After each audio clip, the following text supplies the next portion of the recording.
Nigel, 2 league games played, 2 victories. What's been central to Stags opening 2 league wins? I think finding a way to win when we haven't been quite as fluent as we'd like to be, but that doesn't matter. I think it's a good sign. We've scored 4 goals in the 2 league games. The only thing that's concerning is the goals we've given away. We couldn't do anything about the one against Bristol Rovers, but certainly a couple against Preston and one on Saturday were very avoidable from our point of view. In the league, it must give you great heart that you've beaten 2 sides early doors that many consider will be vying for a top 7 spot. Yeah, justifiably so. I think Newport, we talked about the strength of their squad before the game, and they've got a very, very good manager as well. I think they'll be right up there. Bristol Rovers is a different thing, and the hangover from relegation and everything and the injuries that they've got. But I think Newport are going to be strong again. Really good atmosphere on both occasions at the One Call Stadium, wouldn't you agree, against Bristol Rovers and then on Saturday against Newport County? There does seem to be a really positive atmosphere and vibe at the club right now. Yeah, and it's up to us to keep that going with our performances and results. And I think scoring goals and winning games is the way to do that. I think when Clough nearly broke the net with the second goal on Saturday, it was nearly as big a roar as the one when we scored the penalty late on the week before.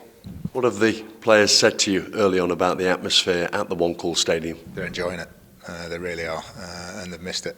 I don't know what it was like last time they played 18 months ago or whatever in front of a crowd, but the new lads are relishing it, and the old lads said it just feels a little bit different, The crowds are back in. I think they've come back with renewed enthusiasm and fervour and everything, and as I say, we have to play our part on the pitch to keep that going.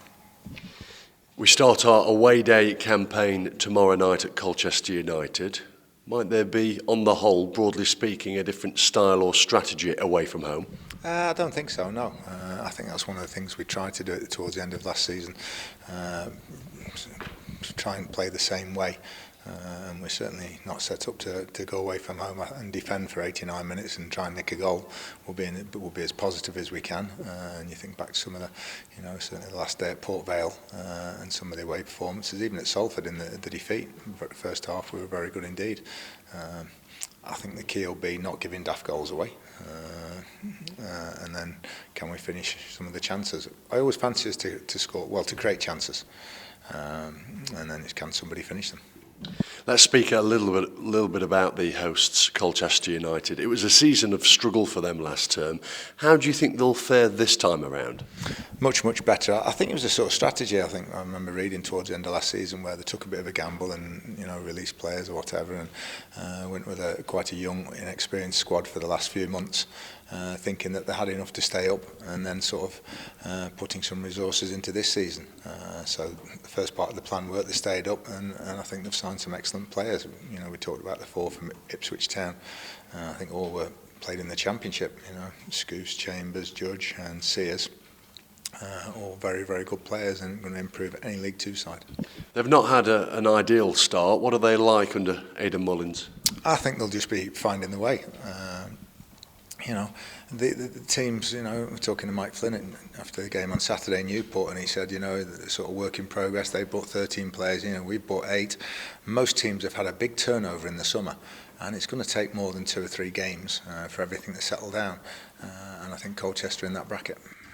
And you leave in a couple of hours' time as we speak here at the RH Academy. Just tell us the schedule thereafter. Give us an insight.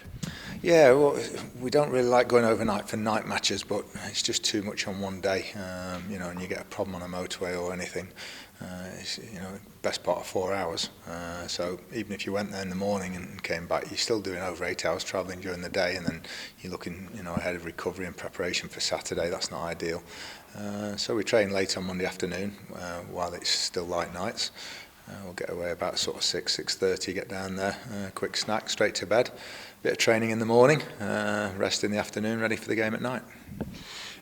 Team news wise, Harry Charsley, I think he's the only one we require an update on now, isn't he? Yeah, he was fit Saturday, he was in the squad. so it made everybody was fit on Saturday. So he just couldn't quite get into the 18. You know, it was, we just put Elliot Hewitt in. It was one defender swapped for James Clough. Gives you a good balance on the bench then, sort of 2 defenders, 2 midfielders and 2 attackers. Dream for you, isn't it, having a full quota? It's good at this stage, you know.